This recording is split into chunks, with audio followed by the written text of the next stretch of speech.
The Art of War by Sun Tzu, translated by Lionel GILES. Part 11, The 9 Situations.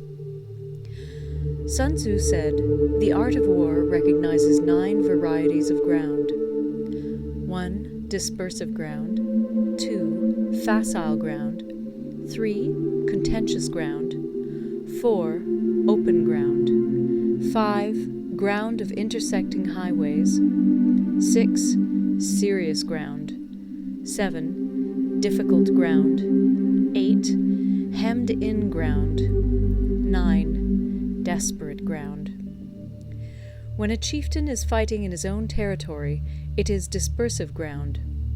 When he has penetrated into hostile territory, but to no great distance, it is facile ground. Ground the possession of which imports great advantage to either side is contentious ground. Ground on which each side has liberty of movement is open ground. Ground which forms the key to 3 contiguous states, so that he who occupies it first has most of the empire at his command, is a ground of intersecting highways. When an army has penetrated into the heart of a hostile country, leaving a number of fortified cities in its rear, it is serious ground. Mountain forests, rugged steeps, marshes, and fens, all country that is hard to traverse, this is difficult ground. Ground which is reached through narrow gorges, and from which we can only retire by tortuous paths, so that a small number of the enemy would suffice to crush a large body of our men, this is hemmed-in ground. Ground on which we can only be saved from destruction by fighting without delay is desperate ground. On dispersive ground, therefore, fight not. On facile ground, halt not. On contentious ground, attack not. On open ground, do not try to block the enemy's way. On the ground of intersecting highways, join hands with your allies. On serious ground, gather in plunder. In difficult ground, keep steadily on the march. On hemmed-in ground, resort to stratagem. On desperate ground, fight. Those who were called skillful leaders of old knew how to drive a wedge between the enemy's front and rear, to prevent cooperation between his large and small divisions, to hinder the good troops from rescuing the bad, the officers from rallying their men. When the enemy's men were united, they managed to keep them in disorder. When it was to their advantage, they made a forward move. When otherwise, they stopped still. If asked how to cope with a great host of the enemy in orderly array, and on the point of marching to the attack, I should say, begin by seizing something which your opponent holds dear. Then he will be amenable to your will. Rapidity is the essence of war. Take advantage of the enemy's unreadiness. Make your way by unexpected routes, and attack unguarded spots.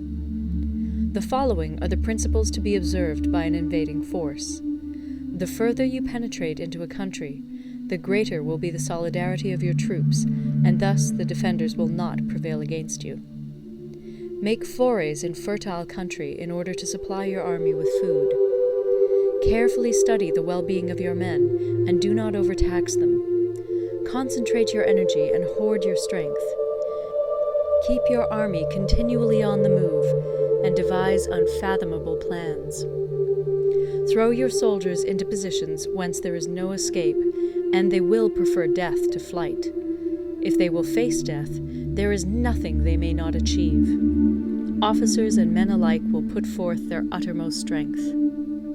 Soldiers, when in desperate straits, lose the sense of fear. If there is no place of refuge, they will stand firm. If they are in hostile country, they will show a stubborn front. If there is no help for it, they will fight hard. Thus, without waiting to be marshaled, the soldiers will be constantly on the qui-vive. Without waiting to be asked, they will do your will.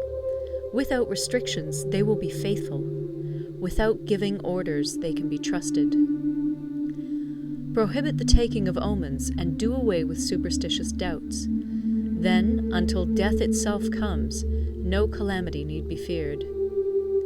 If our soldiers are not overburdened with money, it is not because they have a distaste for riches. If their lives are not unduly long, it is not because they are disinclined to longevity. On the day they are ordered out to battle, your soldiers may weep, those sitting up bedewing their garments, and those lying down, letting the tears run down their cheeks. But let them once be brought to bay, and they will display the courage of a Chu or a Kui. The skillful tactician may be likened to the Shuai Jan. Now, the Shuai Jan is a snake that is found in the Ch'ung Mountains. Strike at its head, and you will be attacked by its tail. Strike at its tail, and you will be attacked by its head. Strike at the middle, and you will be attacked by head and tail both. Asked if an army can be made to imitate the Shuai Jan, I should answer yes. For the men of Wu and the men of Yue are enemies. Yet if they are crossing a river in the same boat and are caught by a storm, they will come to each other's assistance, just as the left hand helps the right. Hence, it is not enough to put one's trust in the tethering of horses and the burying of chariot wheels in the ground. The principle on which to manage an army is to set up one standard of courage, which all must reach. How to make the best of both strong and weak, that is a question involving the proper use of ground. Thus, the skillful general conducts his army just as though he were leading a single man, willy-nilly, by the hand. It is the business of a general to be quiet, and thus ensure secrecy, upright and just, and thus maintain order.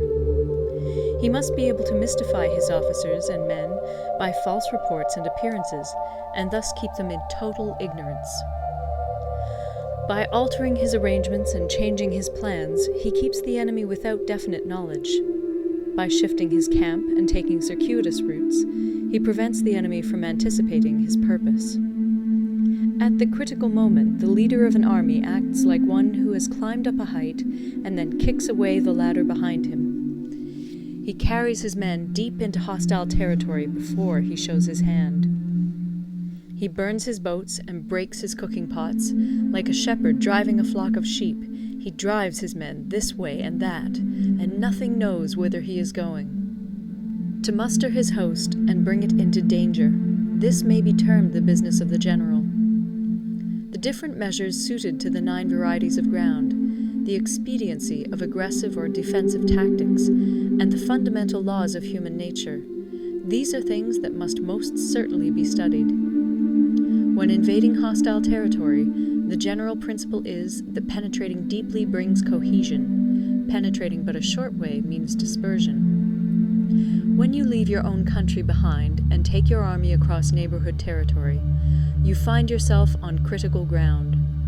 When there are means of communication on all 4 sides, the ground is one of intersecting highways. When you penetrate deeply into a country, it is serious ground. When you penetrate but a little way, it is facile ground. When you have the enemy's strongholds on your rear and narrow passes in front, it is hemmed-in ground.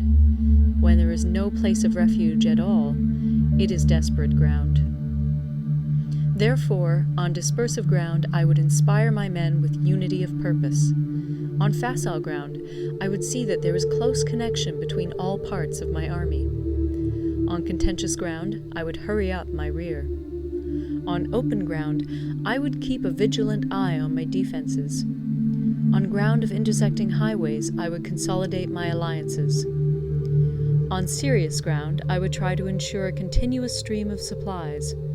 On difficult ground, I would keep pushing on along the road. On hemmed-in ground, I would block any way of retreat.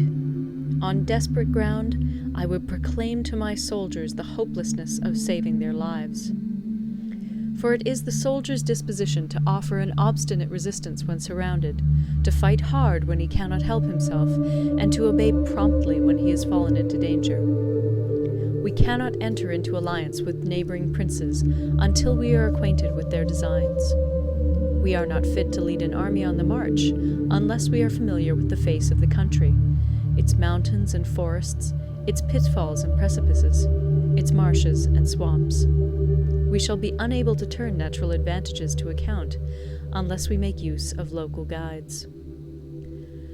To be ignored of any one of the following 4 or 5 principles does not befit a warlike prince.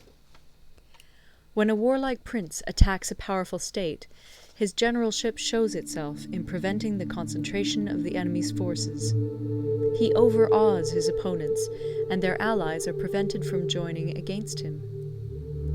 Hence, he does not strive to ally himself with all and sundry, nor does he foster the power of other states. He carries out his own secret designs, keeping his antagonists in awe. Thus he is able to capture their cities and overthrow their kingdoms. Bestow rewards without regard to rule, issue orders without regard to previous arrangements, and you will be able to handle a whole army as though you had to do with but a single man. Confront your soldiers with the deed itself. Never let them know your design. When the outlook is bright, bring it before their eyes, but tell them nothing when the situation is gloomy. Place your army in deadly peril, and it will survive. Plunge it into desperate straits, and it will come off in safety. For it is precisely when a force has fallen into harm's way that it is capable of striking a blow for victory.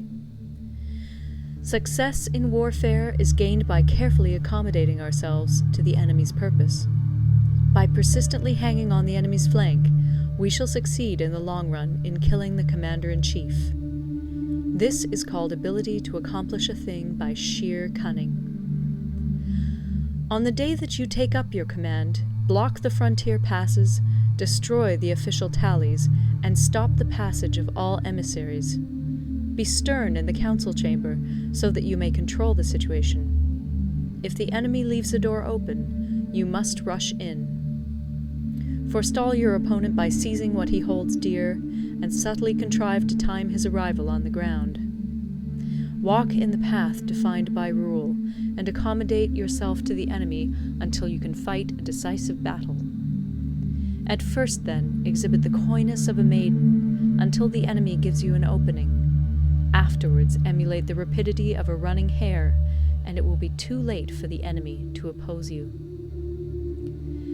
End of Part 11.